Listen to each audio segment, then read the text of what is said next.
लोकशाही गणराज्य घडविण्याचा व त्याच्या सर्व नागरिकास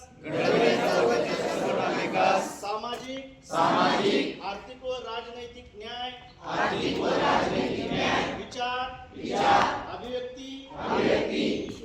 विश्वास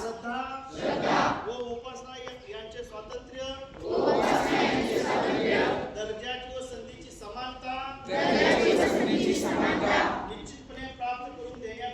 निश्चितपणे प्राप्त करून देण्याचा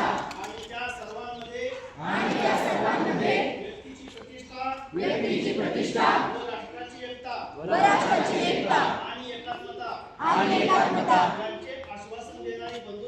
यांचे आश्वासन देणारी बंधुता प्रवर्तित करण्याचा संकल्पपूर्वक निर्धार करून आमच्या संविधान सभेत आज दिनांक 26 नोव्हेंबर 1949 रोजी याद्वारे हे संविधान अंगीकृत आणि अधिनियमित करून स्वतःप्रत अर्पण करीत आहोत. जय हिंद.